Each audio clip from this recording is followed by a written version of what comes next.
କାରଣ ତାଙ୍କର ସେ କରୁଣା ଏବଂ ବିବିଧ ଦୟା ସକାଶୁ ଆମେମାନେ ଏବେ ପର୍ଯ୍ୟନ୍ତ ଜୀବିତ ଅଛୁ। ସେଥିପାଇଁ ପ୍ରଭୁଙ୍କ ନାମ ଧନ୍ୟବାଦ ହଉ।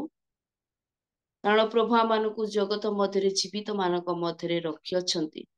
2025 ସାଲ ବିତାଇ 2024 ସାଲ ବିତାଇ 25 ସାଲ ଆମମାନଙ୍କୁ ଦେଖିବା ପାଇଁ ଦେଲେ।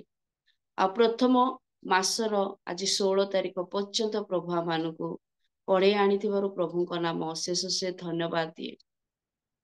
ଆଉ ଆସନ୍ତୁ ଆମେମାନେ ଆରମ୍ଭ କରିବା ପୂର୍ବରୁ ମୋ ବାକ୍ୟରୁ ପଦେ ପାଠ କରିବି, ତାପରେ ଆମେମାନେ ଆଉ ଆରମ୍ଭ କରିବା। ଗୀତ ସହିତ 100 ଏ ସକଳ ଦେଶ ତୁମ୍ଭେମାନେ ସଦାପ୍ରଭୁଙ୍କ ଉଦ୍ଦେଶ୍ୟରେ ଆନନ୍ଦ ଧ୍ୱନି କର। ଆନନ୍ଦରେ ସଦାପ୍ରଭୁଙ୍କର ସେବା କର। ଗାନ କରି ତାହାଙ୍କ ଛାମୁକୁ ଆସ। ସଦାପ୍ରଭୁ ଯେ ପରମେଶ୍ୱର ଅଟନ୍ତି, ଏହା ତୁମ୍ଭେମାନେ ଜ୍ଞାତ ହୁଅ। ସେ ଆମମାନଙ୍କୁ ନିର୍ମାଣ କରିଅଛନ୍ତି ଓ ଆମେମାନେ ତାହାଙ୍କର ଅଟୁ। ଆମେମାନେ ତାହାଙ୍କର ଲୋକ ଓ ତାହାଙ୍କ ଜରାସ୍ଥାନର ମେଷ। ଆମେନ୍। ପ୍ରଭୁ ଅଳ୍ପ ବାକ୍ୟ ପଠନ ଶ୍ରବଣରେ ଆମେ ପ୍ରତ୍ୟେକଙ୍କୁ ଆଶୀର୍ବାଦ କରନ୍ତୁ। ଆସନ୍ତୁ ଆମେ ପ୍ରଭୁଙ୍କର ଗୌରବ ପ୍ରଶଂସା ଆରାଧନା କରିବା। ଆମମାନଙ୍କ ମଧ୍ୟରେ ପ୍ରିୟ ପ୍ରଭୁଙ୍କର ଦାସ ଅଛନ୍ତି ସଂଗ୍ରାମ ଭାଇ, କାଲବରୀ ପ୍ରେଟାବାର ହଷ୍ଟ ଭାଇ। ଆଉ ପ୍ରଭୁ ଯୀଶୁଙ୍କ ନାମରେ ଭାଇଙ୍କୁ ଆହ୍ୱାନ କରି ସେ ଆମମାନଙ୍କୁ ପ୍ରଭୁଙ୍କର ଗୌରବ ପ୍ରଶଂସା କରି ପଢାଇ ନେବେ। ଭାଇ ପ୍ରେଜ୍ ଦ ଲର୍ଡ। Praise the Lord. बहुत धन्यवाद उत्तम स्वागत निमंते प्रत्येक को ख्रीष्टीय प्रेमर नमस्कार। पुणी थरे आउ एक सुंदर प्रभात रे प्रिय योग्य को प्रभु ये सुंदर अवकाश देथिबा हेतु जीवित परमेश्वर को धन्यवाद दबा संगे संगे प्रभु का दास कर आज्ञा को दीदी को और मिनी दीदी को मोर हृदयपूर्ण कृतज्ञता और धन्यवाद जनाए। जदि आम मैंने कुकुड़ा डाकिबा समय उठीचु तो निश्चय कबाट खोलिबा। प्रभु आम को अनुग्रह करी ये सुंदर दिवस देखई प्रभुंकर गौरव प्रशंसा करने निमंते आमने समस्ते प्रभुंक निकट रे आमने अपना अपना को नत करुथिबा, प्रभुंकर स्तुति प्रशंसा करुथिबा।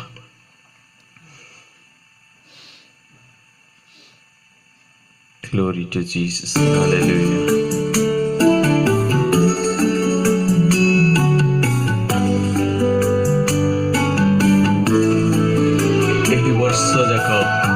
तुम्हें अमन संगे रुह प्रभु, तुम्हें ही अमन कर साथी अट।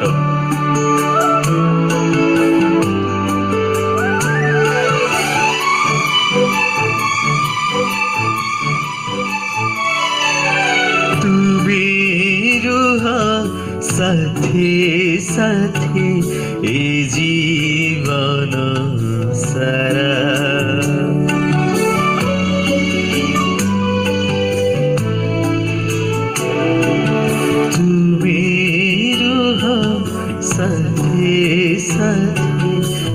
जीवन सारा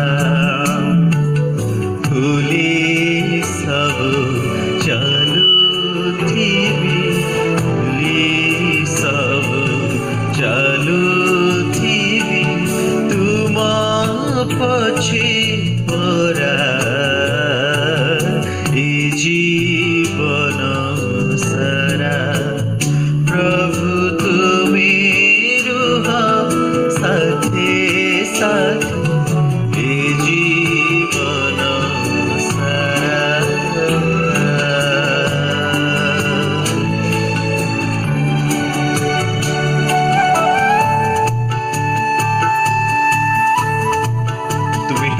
प्रभु चला पथर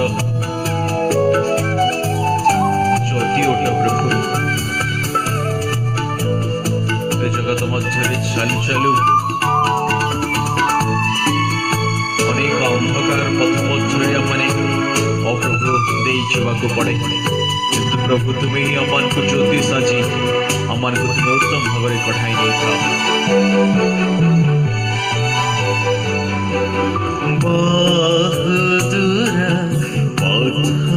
मोरा पथे केते अंधारा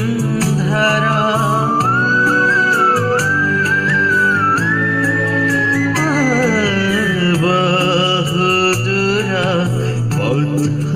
মোরা পথে কেটে অন্ধারা, তুমি যদি সত্যি মোরা বিনাহি দিগহরা, এ জীবন সারা প্রভু তুমি রুহ সাথে সাথে, এ জীবন সারা।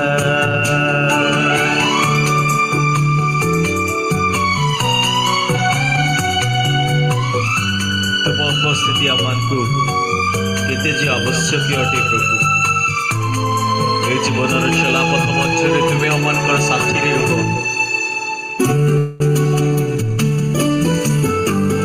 हाँ प्रभु सच्चे तुम प्रेम केते गभीर अटे प्रभु।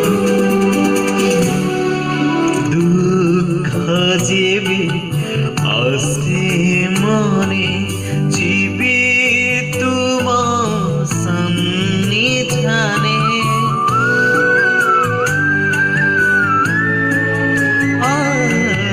दुख जेबे आसे मने जीवे तुम सन्निधाने, तुमे जादे स्वांतना झरिबनी अश्रुधारा, ए जीवन सारा प्रभु तुमे रुह साथे साथे, ए जीवन सारा तुमे रुह साथे साथे, ए जीवन सारा भूली सब चालुथिबी, भूली सब चालुथिबी तुम पछे परा, ए जीवन सारा प्रभु तुमी रुह साथे साथे, ए जीवन सारा, जीवन सारा।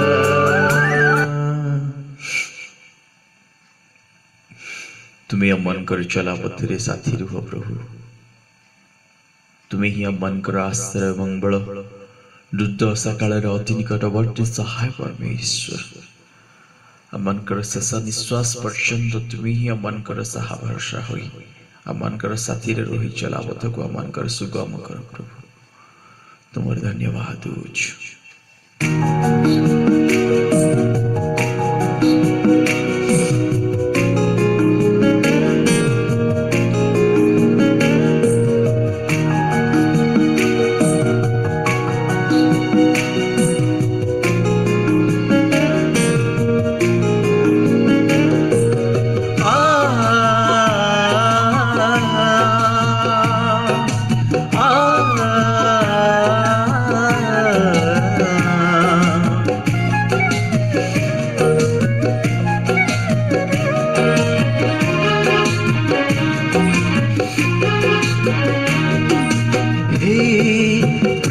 जीसु मोरा सेवा करीबी तुमारा, हे प्रिय जीसु मोरा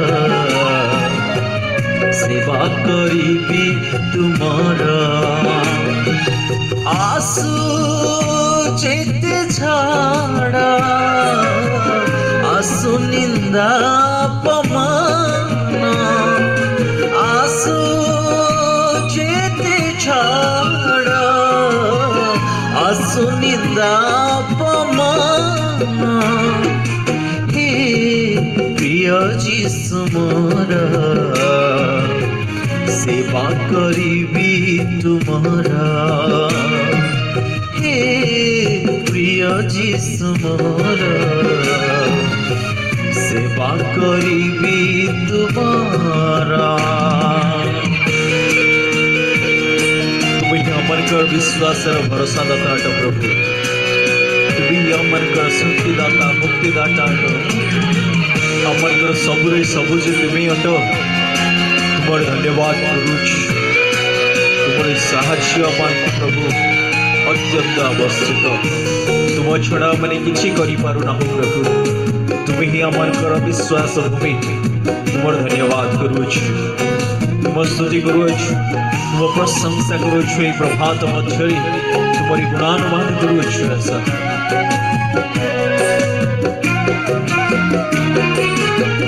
तुम्हें मोर शक्तिदाता तुम्हें मोर मुक्तिदाता तुम्हें मो सबुरी सबु विश्वास भरोसा दाता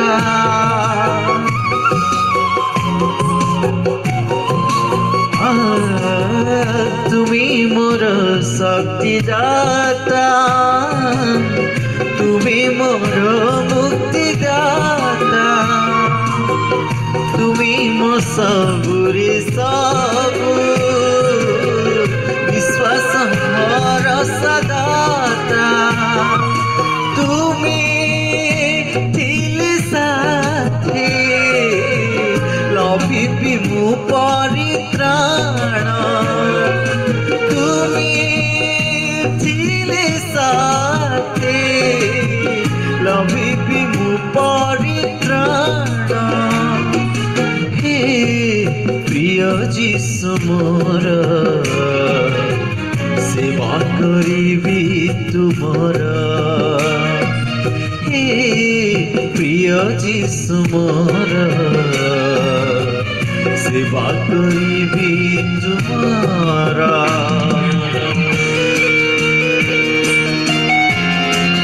तुम प्रेम से अनुपम तुम ठारे जे अनंत जीवन अच्छी प्रभु तुम धन्यवाद करुछु तुम स्तुति करुछु तुम प्रशंसा करुछु hallelujah hallelujah hallelujah glory to Jesus तुम धन्यवाद होछु राज तुम प्रशंसा हो राज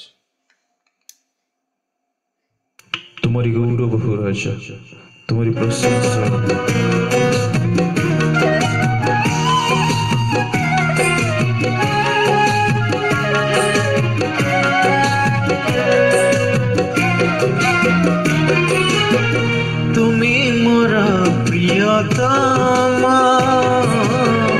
सबुठारु अनुपमा पाइबिनु आजीवन तुम्ह ठारे देई मन प्रिय जीशु मोरा करिबी तुमरी ध्यान प्रिय जीशु मोरा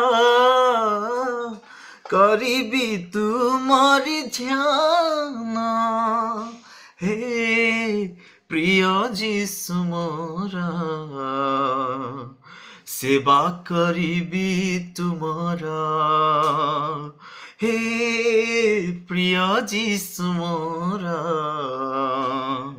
सेवा करिबी तुमरा आसु जेते छाड़ आसु निंदा अपमान आसु जेते छाड़ आसु निंदा अपमान हे प्रिय जीशु मोरा सेवा करिबी तुमरा सेवा करिबी तुमरा सेवा करिबी तुमरा तुम ठारे आमने शरण नौछु प्रभु तुम्हें ही आमान करो प्रभु सहा भरसा तुम्हें ही आमान करो आशा भूमि प्रभु तुम्हारे धन्यवाद होछु राजा तुम्हारी स्तुति करुछु तुम्हारी प्रशंसा करुछु राजा तुम्हारी महिमा हो तुम्हारी गौरव हो तुम्हारी प्रशंसा हो राजा तुम्हें ही आश्रय बल दुर्दशा काल अति निकटवर्ती सहाय परमेश्वर तुमरी गौरव प्रशंसा करुछु ए प्रभात मध्य प्रभु तुमर सान्निध्य तले आमने आसुछु राजा hallelujah hallelujah hallelujah hallelujah hallelujah glory to Jesus hallelujah hallelujah hallelujah hallelujah hallelujah hallelujah O mighty Jesus hallelujah धन्यवाद देते हैं परमेश्वर तेरी स्तुति होने पाए आगुटी गीत गाए मोरे परमेश्वर को प्रशंसा करिबा शेष गीत से महान परमेश्वर अटंती से राजा मानकर राजा प्रभु मानकर प्रभु अटंती से मंगलमय अटंती तांकर धन्यवाद करिबा हालेलुया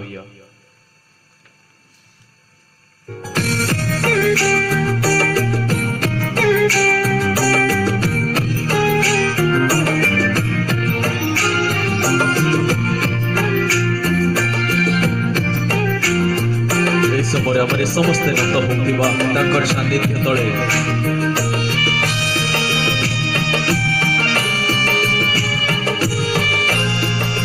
तुमर धन्यवाद करूछु राजा तुमरी प्रशंसा हो राजा तुमरी महिमा हो प्रभु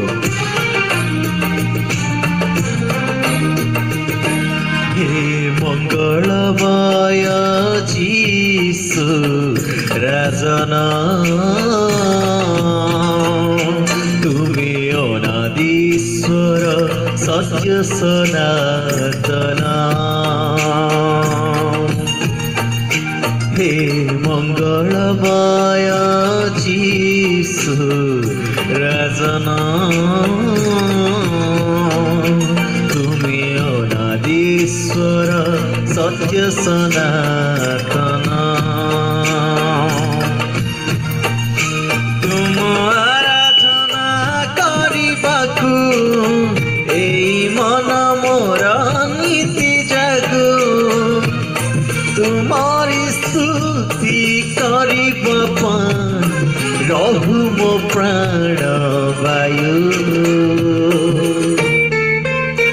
हे मंगलमय जीसु राजना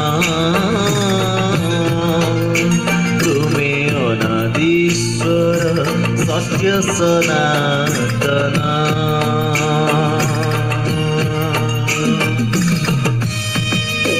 प्रभात समय जेहोवा जीवे ईश्वर तुम्हें जे कृपामय अच तुम स्तुति गान करुछ तुम्हें जे स्वयं भू ईश्वर स्वगौरव परिपूर्ण तुम्हें अट तुम्हारी धन्यवाद करुछ तुम स्तुति करुछ तुम्हारी प्रशंसा करुछ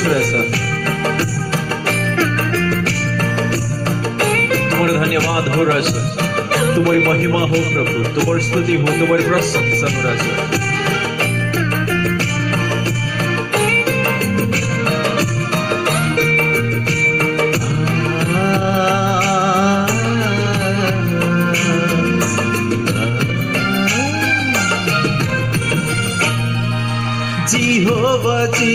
ईश्वर आहे प्रभु कृपामय धन्य हे सारा जीवन गाई तुम जय गान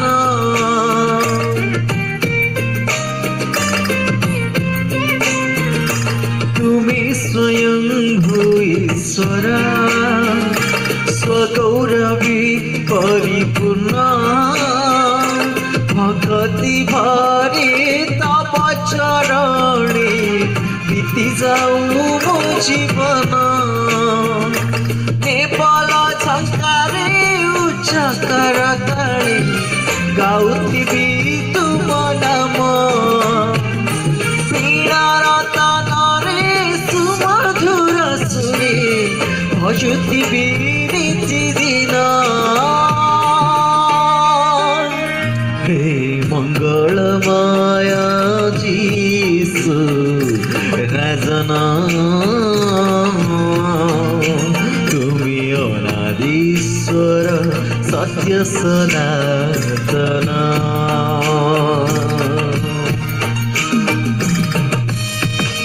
तुम प्रेम प्रभु असीम अटे तुम्हारी दया अपार अटे प्रभु तुम्हारी धन्यवाद हुए प्रभात समय अपने अपना अपना नत करुछु तुम ही आमर सकल विषय अभाव को पूर्ण कर आवश्यकता जोगाई था मागिबा भाविबा पूर्वर आमनकर प्रत्येक विषय प्रभु आवश्यकता जोगाई था आमनकर मर्म परीक्षक जे तुम्हें अट तुम धन्यवाद करूँ तुम्हारी महिमा हो राजा तुम्हारी गौरव हो प्रभु कालावरी चुड़े हेला पड़ीकृता प्रेममया क्षमा कल प्रभु पाप जीति मोर हे जीसु दयामय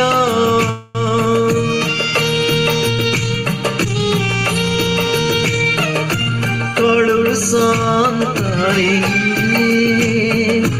आसीची दुआरे तुम पवित्र रक्ति धोई दे प्रभु शुचि कर मो जीवन अंतरी मोहरा भरी दिया जी पवित्र आत्मा दान उछुली उठुए मोरो जीवन पाई तुम दर्शन हे मंगलमय जीसु रजना तुम्हें अनादीश्वर सत्य सनातन तुम सानिध्य तले मैंने आसुछु प्रभु तुम्हें अमर आश्रय बल दूत सकाल अति निकटवर्ती सहाय परमेश्वर आज ये प्रभात रे हमने प्रत्येक प्रभु तुम सानिध्य तले हमने आसुछु तुम्हें ही अमर साहवर्ष हो तुम्हें ही अमर आशा भूमि इस जगत मध्य अनेक लोग छाड़ी दे चली जाई परंतु कि तुम्हें अमर को कदा भी छाड़ा ना प्रभु तुम हस्ते हमने आपण आपण को हमने समर्पित करूछु अमन को प्रतिटी परिस्थिति को अपना परिवार को अपना सेवा कार्य को आपण कार्य क्षेत्र को सकल विषय प्रभु तुम निकट रे प्रभु हमने समर्पित करूछु तुम्हें ही परिचालित कर जो द्वारा हमने प्रत्येक सुरक्षित अटु तुम हस्तरे तुम गौरव निमंते हमने बढ़ी पारू बंची पारू तुम साहाय्य कर आज रे सेवा कार्य द्वारा मो प्रिय योग्य को तुम्हें स्थान तुम गौरव निमंते व्यवहार कल तुम्हारी महिमा हो गौरव हो प्रशंसा हो सकल गौरव तुमको दे जिसु तुम नाम ने मांगुछु आमीन धन्यवाद प्रेज द लॉर्ड बहुत बहुत धन्यवाद भाई भाई को निमंते समस्त एक उच्च कर ताली देवा प्रभुंकर गौरव निमंते संग्राम भाई को बहुत बहुत धन्यवाद दूची आमान को सुंदर सुंदर गीत हृदय स्पर्शी गीत गुड़ाक गाई प्रभुंकर निकटवर्ती आमान को करियछंती प्रभु को धन्यवाद देवा साथे साथे भाई को मत विशेष धन्यवाद दिए प्रभु ए प्रकार भाई को आहुरी आहुरी तांकर सेवा कार्य ए प्रकार व्यवहृत करंतु आसंतु आमे वर्शिप करथिबा भाई को निमंते प्रार्थना करिबा वाक्य नहीं आसथिबा प्रभु को दासों को आमे प्रार्थना करिबा आमान को मध्यरे जोसेफ माझी सार अछंती प्रभुंकर दास आज्ञा नमस्कार प्रेज द लॉर्ड सुनि पारुछंती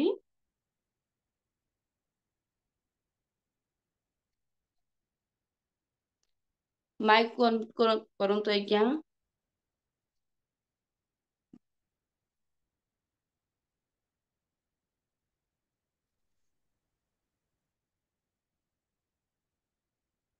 माइक चिन्ह को क्लिक करंतु आज्ञा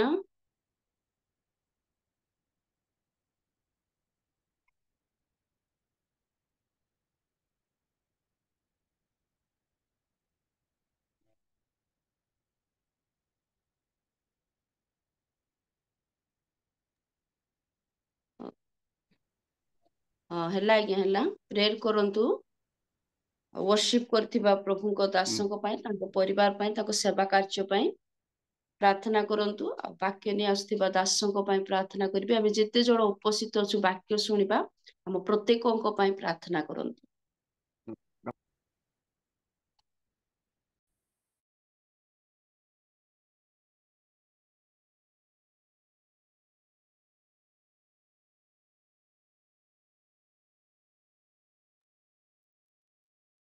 अनम्यूट करंतु से रंग चिन्ह रे जितछंतु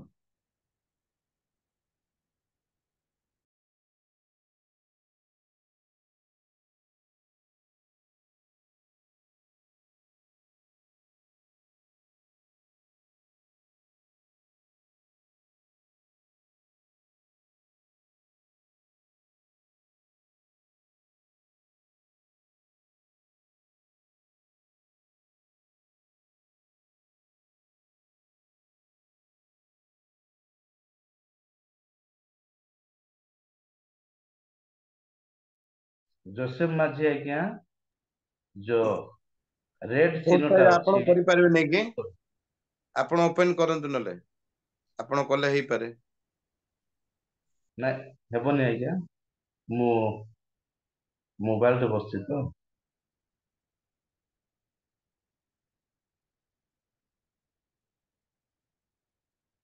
जोसेफ माझी आज्ञा से रेड ଚିହ୍ନ ଯୋଉ ଅଛି ନାଇଁ କି ସେଇଠି ଆପଣ କ୍ଲିକ୍ କରନ୍ତୁ ଖୋଲିବ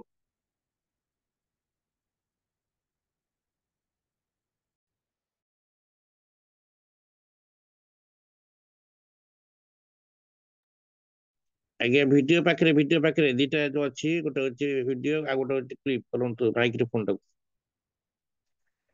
ତିରିୟ ଭଳିଆ ଯୋଉଟା ଅଛି ଏ ଭିଡିଓ ଅଫ୍ ହେଇଗଲା ଭିଡିଓ ପାଖରେ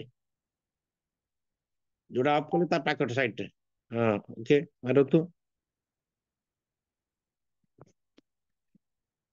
ସେ ଜାଣିପାରୁନାହାନ୍ତି ଆଉ କାହାକୁ ଯଦି ଦିଅନ୍ତୁ ନହେଲେ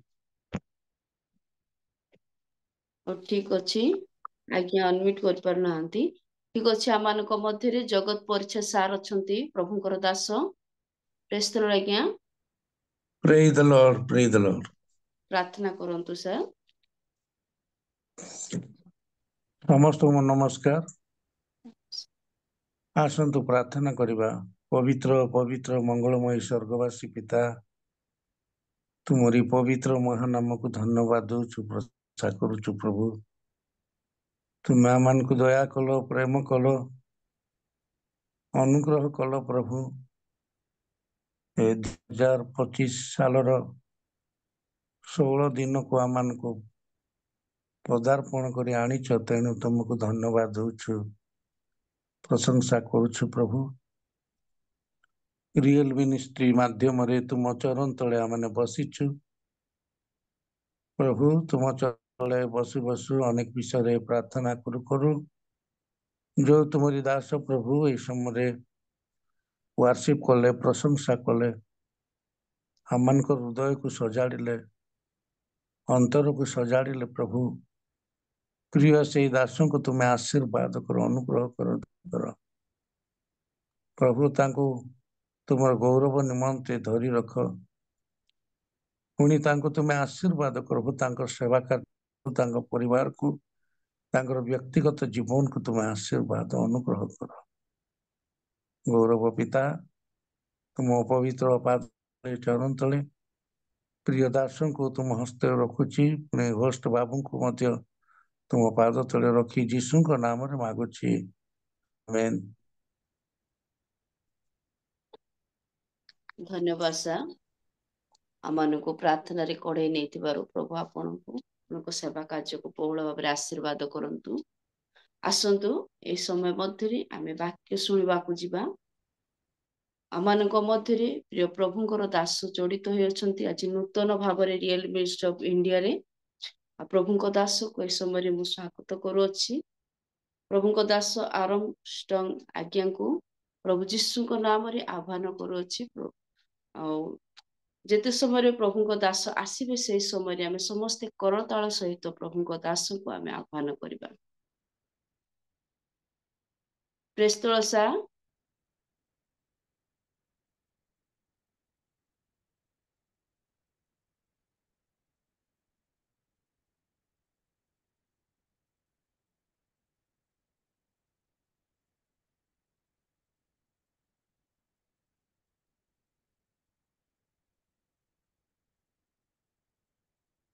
ଜଡିତ ହେଇଥିଲେ ତ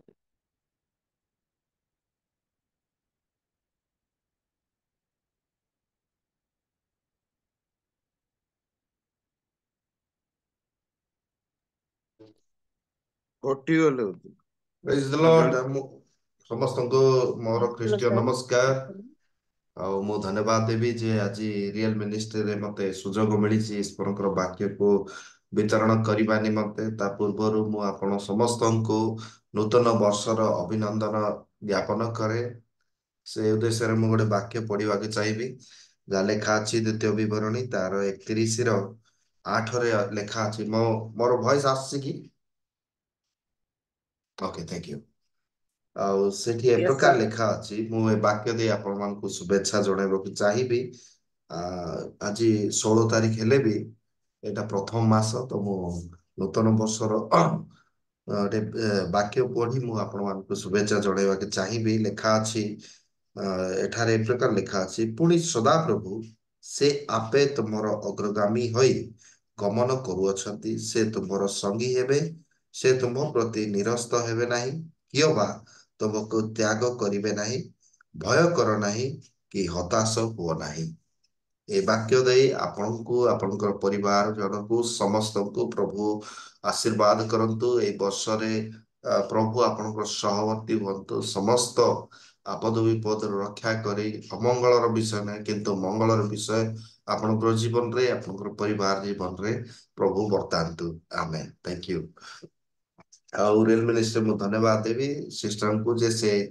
ମତେ ବହୁତ ଦିନ ଆଗରୁ କହିଥିଲେ ଯେ ଆଉ ଭାଇ ଆଜି ଏ ସ୍ଥାନରେ ଆମ ଏଇ ପ୍ଲାଟଫର୍ମରେ ପ୍ରଚାର କରିବେ ଈଶ୍ୱରଙ୍କ ବାକ୍ୟକୁ ବିତରଣ କରିବେ ସେ ମତେ ଅନୁରୋଧ କରିଥିଲେ ଆଉ ମୁଁ ସୌଭାଗ୍ୟ ମନେ କରେ ଯେ ଆପଣମାନଙ୍କ ସମ୍ମୁଖରେ ଈଶ୍ୱରଙ୍କ ବାକ୍ୟକୁ ଆଣିବା ନିମନ୍ତେ ମୁଁ ଅଳ୍ପ ବିଷୟ ତ ଜାଣି ପ୍ରଭୁଙ୍କର ମହାନ ଦାସ ମାନେ ମଧ୍ୟ ଜଏନ୍ ହେଇଛନ୍ତି ଆଉ ମୁଁ ଯାହା ଶିଖିଛି ତାହା ଆପଣମାନଙ୍କ ସମ୍ମୁଖରେ ରଖିବାକୁ ଚାହିଁବି ଚାଲନ୍ତୁ ଆମେ ସିଧାସଳଖ ଈଶ୍ୱରଙ୍କର ବାକ୍ୟ ଆଡ଼କୁ ଯିବା ଆଉ ମୁଁ ବାକ୍ୟ ଆରମ୍ଭ କରିବା ପୂର୍ବରୁ କହିବାକୁ ଚାହିଁବି ଯେ excuse me,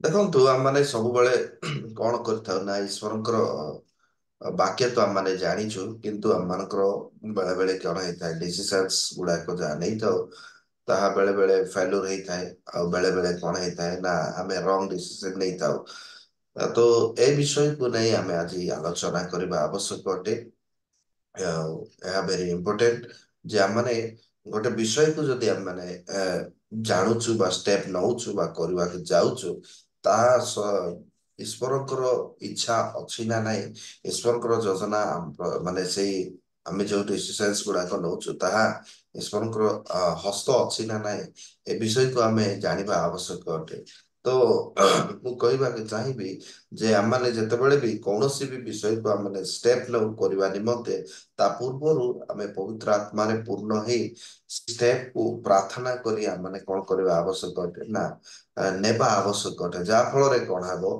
ନା ସେଠି ଆମେ ସକ୍ସେସଫୁଲ ବିଷୟ ଦେଖିପାରିବା ଆଉ ସେଇଠି ଆମେ ରାଇଟ ଡିସିସନ ନେଇପାରିବା ତ ଆମେ ଜାଣିଛେ ଯେ ଈଶ୍ୱରଙ୍କର ବାକ୍ୟରେ ଯେ ଗୋଟେ ଜାଗାରେ ଗୋଟେ ପିଟର ଆଉ ଜହନ ଯେତେବେଳେ ଯାଉଥିଲେ ଆଉ ସେ ମନ୍ଦିର ସମ୍ମୁଖରେ ଗୋଟେ ବ୍ୟକ୍ତି ବସିଥିଲା ଗୋଟେ ଖଞ୍ଜ ବ୍ୟକ୍ତି ବସିଥିଲା ଆଉ ସେଟା ସେ ସମୟରେ କଣ ହେଇଥିଲା ନା ସେ ବ୍ୟକ୍ତି ଭିକ ମାଗୁଥିଲା ଆଉ ସେ ଭିକ ମାଗିବା ସମୟରେ ସେମାନଙ୍କ ପାଖରେ କୌଣସି ଅର୍ଥ ନଥିଲା କି କୌଣସି ପ୍ରକାର ଧନ କି କୌଣସି ବସ୍ତୁ ବି ନଥିଲା ମାତ୍ର ଯାହା ଥିଲା ସେମାନେ ସେ ସ୍ଥାନରେ ଦେଇଥିଲେ ଆଉ କରିଥିଲେ ଆପଣମାନେ ସମସ୍ତେ ଜାଣିଛନ୍ତି ଆଉ ଯାହା ଫଳରେ ବହୁତ ବଡ ଇସ୍ୟୁ ମଧ୍ୟ ସେମାନଙ୍କର ନେଇକି ସେ ବିଷୟକୁ ନେଇକି ସେମାନଙ୍କ ପ୍ରତି ହେଇଥିଲା କିନ୍ତୁ ଏଠି କଣ ହେଇଛି ନା ସେମାନେ ଆମେ ଏଠି କଥା ଆସିଛି ସେମାନେ ରାଇଟ ଡିସିସନ ନେଇଥିଲେ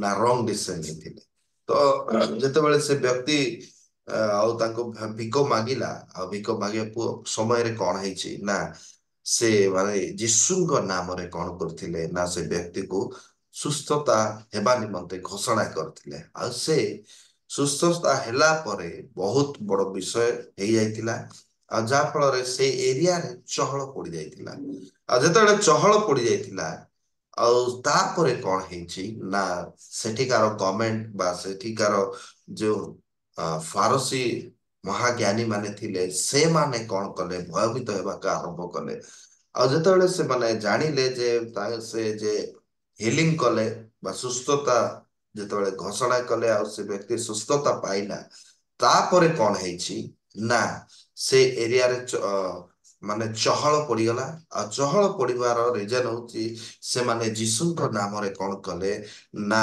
ସେମାନେ ସୁସ୍ଥତାକୁ ଘୋଷଣା କଲେ ଆଉ ଯାହା ଫଳରେ ସେ ବ୍ୟକ୍ତି କଣ ହେଲା ନା ସୁସ୍ଥତା ପ୍ରାପ୍ତ ହେଲା। ଆଉ ସେ ଜନ୍ମରୁ କଣ ଥିଲା ନା ଖଞ୍ଜା ଥିଲା, ଲେଖା ଅଛି ବାକ୍ୟରେ। ସେ କଣ ଥିଲା 13 ପଦରେ ଲେଖା ଅଛି, ତାର ପ୍ରେରିତ ତାର 13 ଲେଖା ଅଛି। ସେ ବ୍ୟକ୍ତି କଣ ଥିଲା ନା ଖଞ୍ଜା ଥିଲା। ମୁଁ ଟିକେ ପଢିବାକୁ ଚାହିଁବି ସେଟା 3ରେ ଲେଖା ଅଛି, ଚାପ୍ଟର 3ରେ। ଦିନେ ପ୍ରାର୍ଥନାର ନିର୍ଦ୍ଦିଷ୍ଟ ସମୟରେ ଅର୍ଥାତ୍ ଅପରାହ୍ନର 3 ଘଣ୍ଟା ବେଳେ ପିତର ଓ ଜହନ ମନ୍ଦିରକୁ ଯାଉଥିଲେ। ଏହିପରି ସମୟରେ ମାତୃଗର୍ଭରୁ ଖଞ୍ଜ ଜଣେ ଲୋକ ବୁଆ ହୋଇଯାଇଥିଲା। ମନ୍ଦିରରେ ପ୍ରବେଶ କରୁଥିବା ଲୋକମାନଙ୍କ ଠାରୁ ଭିକ ମାଗିବା ନିମନ୍ତେ ଲୋକେ ତାହାକୁ ପ୍ରତିଦିନ ସେଥିରେ ସୁନ୍ଦର ନାମକ ଦ୍ୱାରରେ ରଖୁଥିଲେ। ଆଉ ସେ କଣ ଥିଲା, ଛୋଟ ବେଳୁ ବା ଜନ୍ମରୁ କଣ ହେଇଥିଲା ନା ସେ ବ୍ୟକ୍ତି ଛୋଟା ଥିଲା। ଆଉ ଛୋଟା ଥିବା ହେତୁରୁ ସେ ଭିକାରୀ ମଧ୍ୟ ଥିଲା, ଭିକ ମାଗୁଥିଲା। ଆଉ ସେ ସମୟରେ ସେ କଣ ହେଲା ନା ସମସ୍ତେ ଲୋକ ବି ଜାଣିଥିଲେ ଯେ ଇଏ ଛୋଟା। ଯେମିତି ତାପରେ ସେ ବାଟ ଦେଇ ଯିବା ସମୟରେ, ସୁନ୍ଦର ନାମକ ଦ୍ୱାର ଦେଇ ଯିବା ସମୟରେ ପିତର ଆଉ ଜହନ କଣ କଲେ, ଯୀଶୁଙ୍କ ନାମରେ ତାକୁ ଘୋଷଣା କଲେ। ଆଉ ସେ ସୁସ୍ଥତା ଲାଭ କରିବା ପରେ 4 ଚାପ୍ଟର 4ରେ ଗୋଟେ ବହୁତ ବଡ ଇସ୍ୟୁ ହେଇଥିଲା। ଆଉ ସେମାନଙ୍କୁ କଣ କଲେ ନା ପିତର ଆଉ ଜହନକୁ କଣ କଲେ ନା ତାଙ୍କୁ ସେ କଣ କହିବେ ସେଟା ତାଙ୍କର କାଉନ୍ସିଲିଂ ଯୋଉଟା ଅଛି, ଯୋଉଠି କାଉନ୍ସିଲିଂ କରାଯାଏ ବା ଯୋଉଠି ଯେମିତି କି ଏବେ ଆମେ ଆମ ୱାର୍ଡରେ ତାକୁ କୋର୍ଟରେ ନିଆଗଲା। ଆଉ ସେଟା ଛୋଟ କୋର୍ଟ ନଥିଲା, କିନ୍ତୁ ବଡ କୋର୍ଟରେ ସେମାନଙ୍କୁ ନିଆଗଲା, ମାନେ ହାଇକୋର୍ଟରେ ସେ 2 ଜଣଙ୍କୁ ନିଆଗଲା। ଆଉ ଯେତେବେଳେ ସେ 2 ଜଣଙ୍କୁ ନିଆଗଲା, ଡକାଗଲା ଯେ ତୁ ଏ ବିଷୟ କାହିଁକି କଲୁ, ଆଉ ତୁ ଯେ ପ୍ରଚଳ ମାନେ ଯେତେବେଳେ ଚହଳ ପଡି ଯାଇଥିଲା। ଆଉ ସେ ସମୟରେ କଣ ହେଇଥିଲା, ଏମାନେ ଭୟଭୀତ ହେବାକୁ ଲାଗିଲେ ଯେ ଏମାନେ କଣ ନା ଅନ୍ୟ ଲୋକମାନେ ଯୀଶୁଙ୍କୁ ଗ୍ରହଣ ଯେପରି ନ କରନ୍ତି, ଏଥିପାଇଁ ଏମାନଙ୍କୁ ଦବଦବା କରିବା ପାଇଁ, ଦବଦବା କରି ପ୍ରେସର କରିବା ପାଇଁ ପ୍ରେସର ଦିଆଗଲା ଯେ ଏମାନେ ଯୀଶୁଙ୍କ ବିଷୟରେ ଆଉ ପ୍ରଚାର ନ କରନ୍ତୁ, ବା ଯୀଶୁଙ୍କ ନାମରେ କୌଣସି ଆରୋଗ୍ୟ ବା ସୁସ୍ଥତା ବିଷୟ କି କୌଣସି ମିରାକଲ୍ସ କରିବା ନିମନ୍ତେ ସେମାନଙ୍କୁ କଣ କଲେ, ଷ୍ଟ୍ରିକ୍ଟଲି ମନା କରିଥିଲେ। କିନ୍ତୁ ସେଠି ଗୋଟେ ବିଷୟ ହେଇଥିଲା, ଆଉ ସେଠି ଅନେକ ମହାନ ଜ୍ଞାନୀ ଗୁଡାକ ମଧ୍ୟ ଥିଲେ। ସେଠି ଲେଖା ଅଛି, ମାନେ 4ରେ ଲେଖା ଅଛି, ସେମାନେ ମହାନ ମହାନ ଜ୍ଞାନୀ, ବଡ ବଡ ଜ୍ଞାନୀ ମାନେ ଥିଲେ। ଈଶ୍ୱରଙ୍କର ବାକ୍ୟକୁ ସେମାନେ କଣ କରିଥିଲେ, ଥରୋଲି କଣ କରିଥିଲେ ନା ଜାଣିଥିଲେ। ସେମାନେ କଣ କଲେ ନା ଜହନ ଆଉ ପିତରଙ୍କୁ ଡାକି ସେମାନଙ୍କୁ କହିବାକୁ ଷ୍ଟ୍ରିକ୍ଟଲି ଆଦେଶ ଦେଲେ ଯେ ତୁମେ ଯୀଶୁଙ୍କର କଥା କହିବ ନାହିଁ, ଅଦରୱାଇଜ ମାନେ ତୁମକୁ ଜେଲରେ ମାଡି ଦେଇପାରୁ ବା ତୁମକୁ ମୃତ୍ୟୁ ଦଣ୍ଡ ଦେଇପାରୁ। ରାଇଟ, ଏମାନେ ଯୀଶୁଙ୍କୁ ଯଦି ଛାଡି ନାହାନ୍ତି, ମାନେ ଏମାନେ ଏଇ 2 ଜଣଙ୍କୁ ବି ମାରି ଦେଇ ପାରିଥାନ୍ତେ। କିନ୍ତୁ ଆମେ ସେଠି ଦେଖିବା ନେକ୍ସଟ ସେଠି କଣ ଲେଖା ଅଛି, 8ରେ ଲେଖା ଅଛି। ଆଉ ଟିକେ ତା ଉପରୁ ମୁଁ ପଢିବାକୁ ଚାହିଁବି।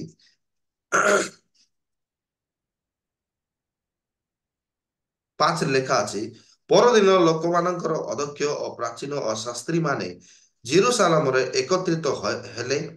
ସେଠାରେ ମହାଯାଜକ ହାନାନ, କୟାଫା, ଜହନ, ଆଲେକ୍ଜାଣ୍ଡ୍ରିଆ, ପୁଣି ମହାଯାଜକୀୟ ବଂଶର ସମସ୍ତ ଲୋକ ଉପସ୍ଥିତ ହେଲେ। ମୁଁ ଯେମିତି ଆପଣଙ୍କୁ କହୁଥିଲି ଯେ ହାଇକୋର୍ଟ ସେଟା ଥିଲା, ସେ ସମୟର ହାଇକୋର୍ଟ ଥିଲା। ଆଉ ସେ ହାଇକୋର୍ଟରେ ଏମାନେ ସମସ୍ତେ ଥିଲେ। ଆଉ ସେଥିରେ ଉପସ୍ଥିତ ହେଲେ।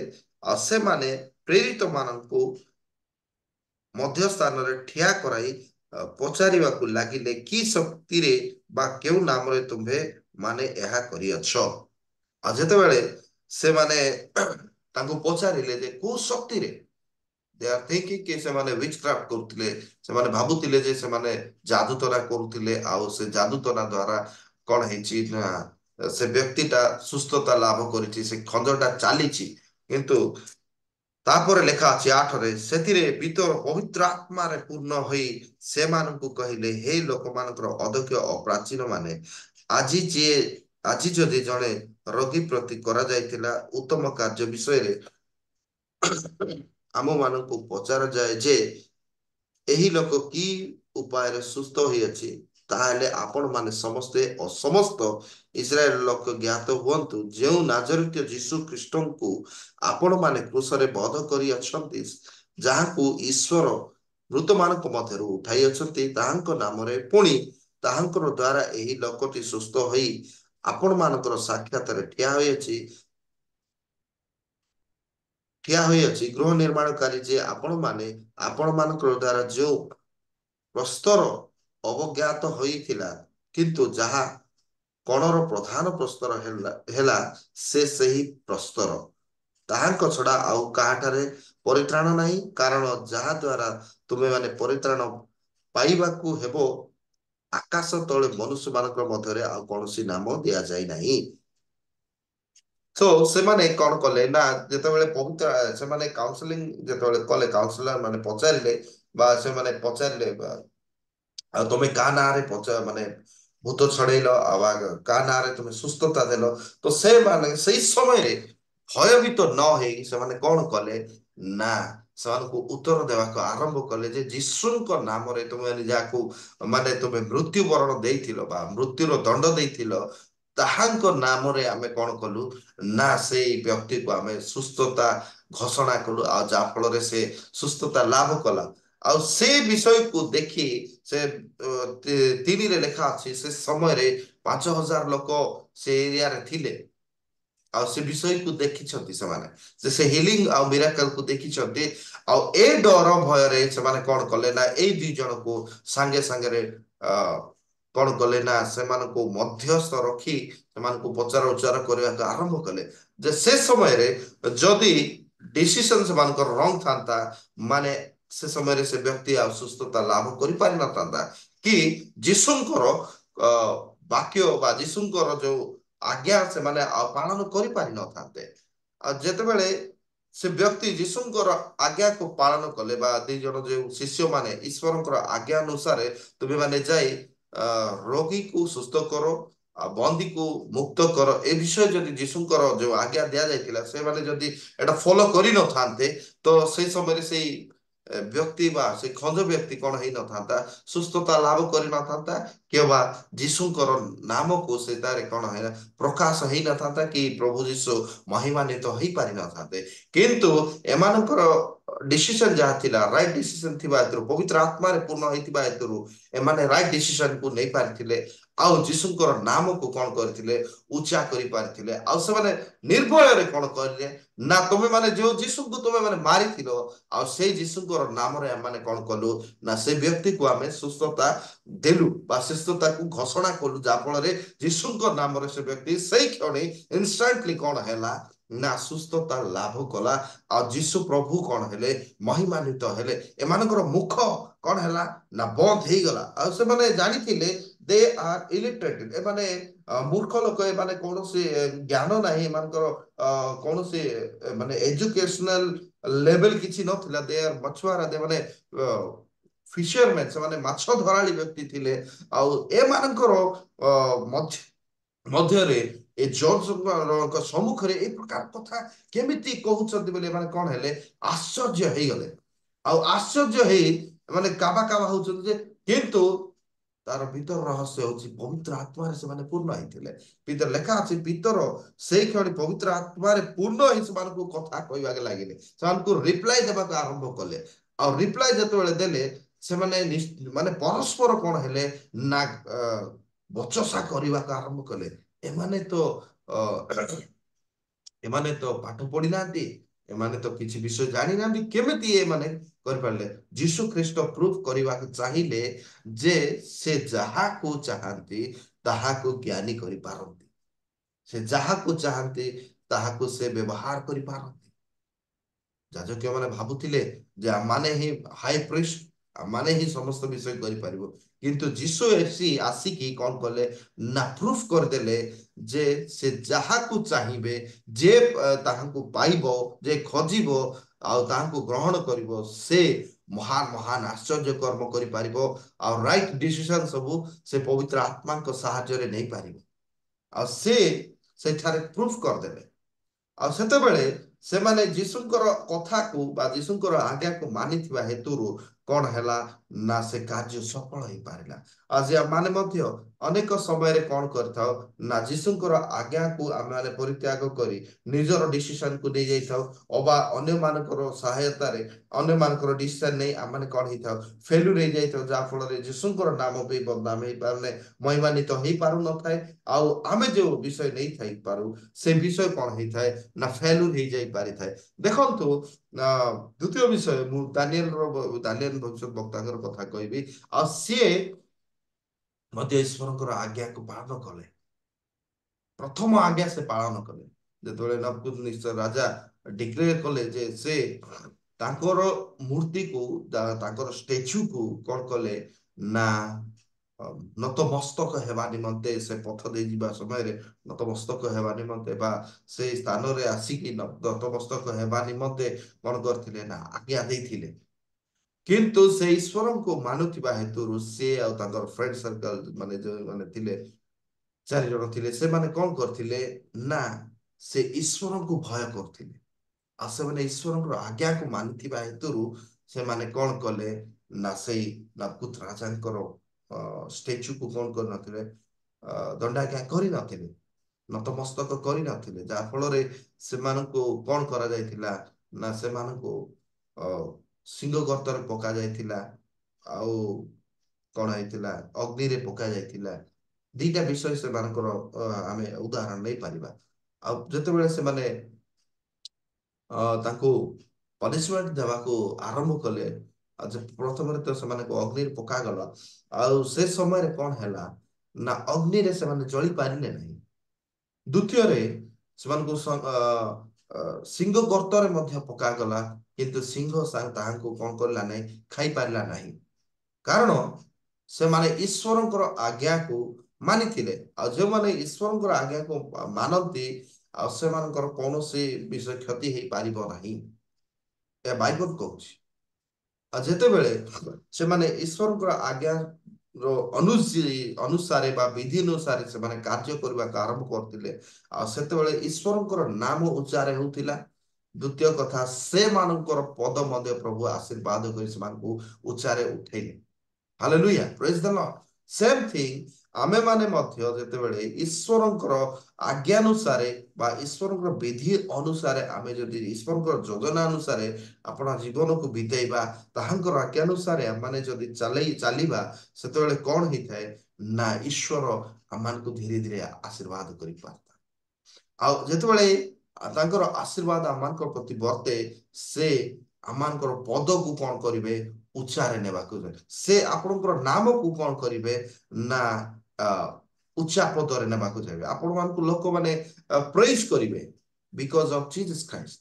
ଯୀଶୁଙ୍କର ଦ୍ୱାରା, ଯୀଶୁଙ୍କ ନାମ ଦ୍ୱାରା, ତାହାଙ୍କର ଆଜ୍ଞା ମାନିବା ଦ୍ୱାରା ଆପଣଙ୍କୁ ପରମେଶ୍ୱର କଣ କରିବେ ଉଚ୍ଚାରେ ଉଠେଇବେ। ଅଦରୱାଇଜ ୟୁ ଆର ଜିରୋ, ଆପଣମାନେ ଜିରୋ। ଆପଣଙ୍କର କୌଣସି ପୋଷ୍ଟ ଆପଣମାନଙ୍କୁ କଣ ଉଚ୍ଚରେ ନେଇପାରିବ ନାହିଁ ଯଦି ଆପଣଙ୍କର ପ୍ରତି ଈଶ୍ୱରଙ୍କର ହସ୍ତ ନାହିଁ ବା ଈଶ୍ୱରଙ୍କର ଯୋଜନା ଆପଣଙ୍କ ପ୍ରତି ନାହିଁ। ତ ମୁଁ କହିବାକୁ ଚାହିଁବି ଏ ବର୍ଷ ଆପଣମାନଙ୍କର ପ୍ରଥମ ବର୍ଷର ପ୍ରଥମ ମାସରେ ମୁଁ ଆପଣଙ୍କୁ ଏନକରେଜ କରିବାକୁ ଚାହିଁବି ଯେ ଆପଣମାନେ ବା ମୁଁ ମଧ୍ୟ ସର୍ବପ୍ରଥମେ କଣ କରିବାର ଅଛି, ଏଭ୍ରି ସିଚୁଏସନ ଏଭ୍ରି ପ୍ଲେସରେ ଯେଉଁ ବି ବିଷୟ ଯେଉଁ ସ୍ଥାନରେ ବି ଡିସିସନ ନେବାର ଅଛି, ଈଶ୍ୱର ଗୌରବାନ୍ୱିତ ହଉଛନ୍ତି ନା ନାହିଁ ସେ ବିଷୟକୁ ଆମମାନେ ପ୍ରଥମେ କଣ କରିବାର ଅଛି, ପରଖି ନିରଖି ନେକ୍ସଟ ଆମମାନେ ତାହାକୁ ଷ୍ଟେପ ନେବା ଆବଶ୍ୟକ ଅଟେ। ଯଦି ସେଠି ପରମେଶ୍ୱର ଗୌରବ ପାଉଛନ୍ତି ତ କଣ ଆପଣମାନଙ୍କୁ ପ୍ରଭୁ ଆଶୀର୍ବାଦ ଡେଫିନେଟଲି କରିବେ ଆଉ ସେ ସ୍ଥାନରେ ଆପଣମାନେ ସକ୍ସେସଫୁଲ ହେବେ। ଆଉ ଦେଖନ୍ତୁ, ଆଉ ଯେତେବେଳେ ସେମାନେ କାଉନସିଲର ମାନେ ଆଉ ଯେତେବେଳେ ସେଇ ପାରସୀ ଶାସ୍ତ୍ରୀ ମାନେ ତାଙ୍କୁ ମଝିରେ ରଖିକି କଥା ପଚାରୁଥିଲେ, ସେମାନଙ୍କର ଆନ୍ସର ଭୟଙ୍କର ଥିଲା, ଯାହା ଫଳରେ ସେମାନେ ଆଉ କିଛି ତାଙ୍କ ପ୍ରତି କୌଣସି ଆକ୍ସନ ନେଇ ପାରିଲେ ନାହିଁ। ସେମାନେ ଚାହିଁଥିଲେ ସେମାନଙ୍କୁ ମାରି ବି ଦେଇଥାନ୍ତେ, ସେମାନଙ୍କୁ ମୃତ୍ୟୁ ଦଣ୍ଡ ବି ଦେଇଥାନ୍ତେ, ଯେମିତିକି ଯୀଶୁଙ୍କୁ ମୃତ୍ୟୁ ଦଣ୍ଡ ଦେଲେ ଆଉ କାଲବରୀ କ୍ରୁଶରେ ଚଢେଇଥିଲେ। କିନ୍ତୁ ସେମାନେ ପବିତ୍ର ଆତ୍ମାରେ ପୂର୍ଣ୍ଣ ହେଇଥିଲେ ଆଉ ସେମାନଙ୍କର ଯୋଉ କାର୍ଯ୍ୟ ସେମାନେ କରିଥିଲେ ସେ ସ୍ଥାନରେ ବା ସେମାନେ ଆଉ କୌଣସି ପ୍ରକାର ତାଙ୍କ ପ୍ରତି ରଙ୍ଗ ଷ୍ଟେପ ଦେଖି ପାରିନଥିଲେ, ରଙ୍ଗ ବିଷୟକୁ ଦେଖି ପାରିନଥିଲେ। କାରଣ ସେମାନେ ଈଶ୍ୱରଙ୍କ ଥ୍ରୋରୁ କଣ କରିଥିଲେ ବା ଯୀଶୁ ଖ୍ରୀଷ୍ଟଙ୍କ ଥ୍ରୋରୁ କାର୍ଯ୍ୟ କରିଥିଲେ। ସେମାନେ ଡାଇରେକ୍ଟଲି ପଚାରିଲେ, ପିତର ତାଙ୍କୁ ପଚାରିଲେ, ଯଦି ଗୋଟେ ବ୍ୟକ୍ତିକୁ ଆମେ ସୁସ୍ଥତା ଦେଇଛୁ ତାହା କଣ ରଙ୍ଗ ଅଟେ କି, ଭୁଲ ଅଟେ କି? ସେ ସୁସ୍ଥତା ଲାଭ କରିଛି, ରାଇଟ? ହାଲେଲୁୟା। ସେଇ ପ୍ରକାର ପରମେଶ୍ୱର ଆମମାନଙ୍କୁ ରାଇଟ ଡିସିସନ ନେବା ନିମନ୍ତେ ସାହାଯ୍ୟ କରନ୍ତି ଯେତେବେଳେ ଆମେ ପବିତ୍ର ଆତ୍ମାରେ ପୂର୍ଣ୍ଣ ହେଇଥାଉ। ଆଉ ସେ ସ୍ଥାନରେ ଆଉ କୌଣସି ବିଷୟ ଆପଣଙ୍କୁ ରଖିପାରିବ ନାହିଁ। ସେ ସ୍ଥାନରେ ଆପଣଙ୍କୁ କୌଣସି ବିଷୟ କାଟି ପାରିବ ନାହିଁ ଯେ ୟୁ ଆର୍ ରଙ୍ଗ, ତୁମେ ରଙ୍ଗ ବିଷୟକୁ ଡିସିସନ ନେଇଛ, ଏଇଟା କେହି କହିପାରିବେ ନାହିଁ। କାରଣ ପବିତ୍ର ଆତ୍ମା ମିଥ୍ୟା ନୁହନ୍ତି। ସେ ରଙ୍ଗ ଡିସିସନ ନେବା ନିମନ୍ତେ ଆପଣମାନଙ୍କୁ କେବେ ବି ଉତ୍ସାହ କରନ୍ତି ନାହିଁ। ସେ ରାଇଟ ଡିସିସନ ନେବା ନିମନ୍ତେ ସାହାଯ୍ୟ କରନ୍ତି ପ୍ରତ୍ୟେକ କ୍ଷେତ୍ରରେ। in your every area ସେ ଆପଣମାନଙ୍କୁ କଣ କରିବେ ନା ରାଇଟ ଷ୍ଟେପ ନେବା ନିମନ୍ତେ ସାହାଯ୍ୟ କରିବେ। ମୁଁ ଆଜି ଏଇ ପ୍ରଭାତରେ ଆପଣମାନଙ୍କୁ ଏନକରେଜ କରିବାକୁ ଚାହିଁବି ଯେ ଆମମାନେ ମଧ୍ୟ ସଦା ସର୍ବଦା କଣ କରିବାର ଅଛି, 24/7 ପବିତ୍ର ଆତ୍ମାରେ ପୂର୍ଣ୍ଣ ହୋଇ ରହିବା ଆବଶ୍ୟକ। ଆମେ ମା ମାନେ ରୋଷେଇ କରିବା ସମୟରେ ପରଭାଷା କହିବା ଆବଶ୍ୟକ ଅଟେ। ଆରାମରେ ପରଭାଷା କହିକି ରୋଷେଇ କରିପାରନ୍ତି। ଭାଇମାନେ ଯେତେବେଳେ ବାଇକରେ ଯାଆନ୍ତି କି ଗାଡିରେ ବସରେ କି ଜର୍ଣ୍ଣି କରନ୍ତି କି ଅନ୍ୟ ସମୟରେ ଫ୍ରି ଟାଇମରେ ପରଭାଷା ଖାଲି ରୁମ ଭିତରେ ପଶି ପରଭାଷା କହିବା ଦ୍ୟାଟ ଇଜ ଓନ୍ଲି ପ୍ରେୟର ନାହିଁ। ଆମମାନେ ଯେତେ ସମୟରେ ବି କଣ କରିବାର ଅଛି, ଯଦି ଫ୍ରି ଟାଇମ ମିଳୁଛି ଆମଙ୍କର ପାଟି ଚାଲିଥିବାର ଅଛି ପବିତ୍ର ଆତ୍ମା ପୂର୍ଣ୍ଣ ହେବା ନିମନ୍ତେ। ଆଉ ଯେତେବେଳେ ଆମେ ପରଭାଷା କହିଥାଉ ତେବେ କଣ ହେଇଥାଏ, ପବିତ୍ର ଆତ୍ମା ଆକ୍ଟିଭେଟ ହୁଅନ୍ତି ଆମମାନଙ୍କ ମଧ୍ୟରେ। ଆଉ ସେ କଣ କରନ୍ତି, ଆପଣଙ୍କୁ ତାଙ୍କର ଉପସ୍ଥିତି ମଧ୍ୟରେ ପ୍ରତ୍ୟେକ ବିଷୟରେ ଷ୍ଟେପ ନେବା ନିମନ୍ତେ ସାହାଯ୍ୟ କରନ୍ତି। ଆଉ ତାହାଙ୍କୁ ଥ୍ରୁରୁ ଯଦି ଆମେ କୌଣସି କାର୍ଯ୍ୟ କରିବା ଡେଫିନେଟଲି ଆମେ ସକ୍ସେସଫୁଲ ପ୍ରତ୍ୟେକ କାର୍ଯ୍ୟରେ ହେଇପାରିବା। ଆମେନ୍। ପ୍ରଭୁ ଏହି ବାକ୍ୟ ଦେଇ ଆପଣ ସମସ୍ତଙ୍କୁ ଆଶୀର୍ବାଦ କରନ୍ତୁ। God bless you. Thank you.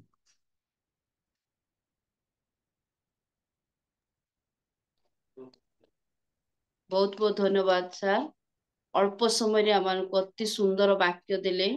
ଆଉ ପ୍ରଥମ ଥର ଆଜି ରିଏଲ ମିନିଷ୍ଟ୍ରିକୁ ଆସି ଆଉ ପ୍ରଭୁଙ୍କ ଦାସ ଆମମାନଙ୍କୁ ସୁନ୍ଦର ବାକ୍ୟ ଦେଲେ।